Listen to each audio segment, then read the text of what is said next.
Let's set the stage: the Vikings, Scandinavia's most famous export. Picture rugged lands, Denmark, Norway, Sweden, fjords, forests, and winters that could freeze your beard. Life was tough, so when opportunity knocked, these Norsemen answered by heading out to sea. The Viking Age began in the late 8th century, lasting about 300 years. They weren't one big family, but many tribes, each with its own chieftain and ambitions. Most were farmers and skilled craftspeople, not just raiders, but when the seasons changed, so did their jobs, trading plows for oars.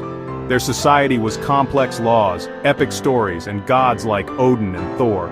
Scandinavia was getting crowded, farmland was scarce, and power struggles were constant. For the ambitious, the sea promised wealth, fame, and a fresh start. All they needed was the right ship, and they were about to build it. The adventure was just beginning. So where does Viking come from? The word is everywhere today, on sports teams, TV shows, and even cruise ships. But its origins are a lot more complicated than you might think. It wasn't a name they called themselves, not in the way we use it now. If you'd ask someone in 9th century Scandinavia if they were a Viking, you'd probably get a confused look. They were Danes, Norse, or known by their village or chieftain. Identity was tied to family, place, and allegiance, not a single sweeping label.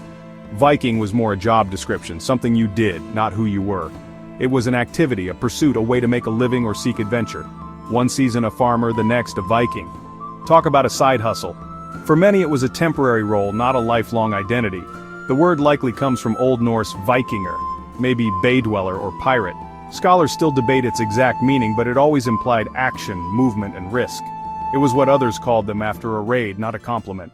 To be labeled a Viking was to be seen as a threat, a raider, someone to be feared. Even at home, to go a Viking meant heading out for adventure, raiding, trading, or exploring. It was a word full of possibility, but also danger. It was risky, but the rewards could be huge. Silver, fame, and stories to tell, if you made it back. Today, Viking is a catch-all for these seafaring Scandinavians. The word has become a symbol of adventure, strength, and mystery, but it lumps together farmers, traders, poets, and raiders. The real Norse world was far more diverse than the helmet and axe stereotype. It's like calling everyone from Texas a cowboy. Some are, most aren't. The label is catchy, but it misses the bigger picture. The Norse were a diverse bunch, but the ones who went a Viking made the history books. Their exploits were dramatic, and their stories unforgettable. Their reputation stuck, for better or worse. Over time, the word Viking became both a badge of honor and a warning. So next time you hear Viking, remember, it's more job title than identity. It's a reminder of what they did, not who they were at heart. The real story is a lot more nuanced. Behind the legend, there's a world of everyday people, complex societies, and untold stories. And a lot more interesting if you know where to look.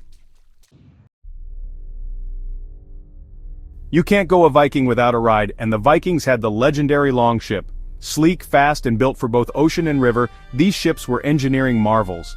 Their shallow draft let them sneak up rivers, striking deep into Europe where no one expected. Built with overlapping planks, they flexed with the waves, tough enough for the North Atlantic. Powered by a big square sail and rows of oarsmen, they could outrun or outmaneuver almost anyone. The dragon-headed prows weren't just for show, they terrified enemies before a single Viking landed. The Longship was more than a vessel, it was a symbol of Norse power and ambition. It let them raid, trade, and explore like no one else. With these ships, the world suddenly got a lot smaller, and a lot more dangerous. The Longship was their ticket to adventure, and it changed history. Why leave home? Scandinavia was crowded, farmland scarce, and inheritance slim for younger sons. Ambitious chieftains like Harald Fairhair were uniting tribes, squeezing out the independents. If you didn't want to bend the knee, you packed up and sailed for new lands. Iceland, for example, was settled by those fleeing new rules. Wealth was a huge lure. Stories of rich monasteries and trade routes tempted many. A successful raid could make you rich overnight, far more than a lifetime of farming. Adventure and fame mattered too. Norse culture prized honor and heroic deeds. Sagas celebrated those who traveled far and returned with stories. Going a Viking was a rite of passage, a way to earn glory. It wasn't just about survival or greed, it was about making your mark. The sea was a highway to opportunity, and the Vikings were ready to take the risk. With their legendary ships and a fierce sense of adventure, the Vikings set out from Scandinavia, and soon it seemed they were everywhere. Driven by a hunger for wealth, land and glory, they braved unknown seas and distant shores. Their first major raid? Lindisfarne, 793 AD. The attack on this remote English monastery sent shockwaves across Europe, marking the start of a century of coastal terror and fear. Suddenly, nowhere along the coast felt safe. But the Vikings weren't just ruthless raiders. They were also shrewd traders, skilled negotiators, and daring explorers. Their vast trade network stretched from the icy shores of North America all the way to the bustling markets of the Middle East, connecting distant cultures and goods. They founded cities like Kiev, traded furs, amber, and slaves for silks, silver, and spices, and built bridges between East and West. Over time, the lure of new lands led many Vikings to settle, turning from raiders into farmers, builders, and neighbors. They ruled parts of England known as the Danelaw, founded Dublin in Ireland, and gave Normandy in France its very name, leaving their mark on European history. Vikings became farmers, craftsmen, and city builders, blending with local peoples, marrying into new families, and forever changing the cultures they touched. They settled the remote Faroe Islands, Iceland, Greenland, and even crossed the Atlantic to reach the shores of North America, centuries before most Europeans dreamed it possible. Leif Erikson and his crew landed in Newfoundland nearly 500 years before Columbus, proving the Vikings' daring spirit and navigational skill. Their settlements didn't always last, but their reach and ambition were truly astonishing, leaving traces in the most unexpected places. The Vikings truly ventured to the ends of the known world, pushing the boundaries of exploration and human endurance. Their legacy, global connections, new societies, and a world forever changed by their journeys and encounters. Not bad for a bunch of restless farmers who set out in search of something more and ended up shaping history. The Viking Age had its legends, real and larger than life. Ragnar Lothbrok, maybe myth, maybe man, was famed for raiding Paris and dying in a pit of snakes. His sons, like Ivar the Boneless and Bjorn Ironside, led armies and built kingdoms. They weren't just warriors, they were leaders and strategists. Eric the Red, exiled for murder, discovered Greenland and convinced others to settle there. His son, Leif Erikson, sailed to North America, centuries ahead of Columbus.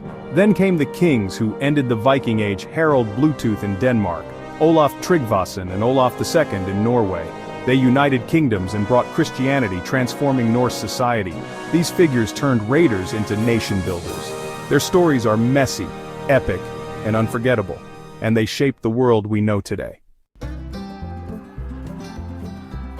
Time to bust some Viking myths. The image of the Viking is one of the most misunderstood in history, shaped more by pop culture than by reality. Let's set the record straight. First, horned helmets? Pure fiction. Thanks. Opera costumes and 19th century artists. The famous horned helmet is a theatrical invention, not a historical fact. Real Viking helmets were practical, designed for protection in battle, not for show. They were made of iron, often with a rounded cap and sometimes a nose guard, but never horns. Second, Vikings as filthy brutes? Archaeology says otherwise. They had combs, razors, tweezers, and bathed regularly, often more than their European neighbors. In fact, English chroniclers complained Vikings were too clean and popular with local women thanks to their hygiene and well-groomed appearance. Third, the idea of a homogeneous, blonde, giant race? That's another myth. Vikings came in all shapes, sizes, and hair colors.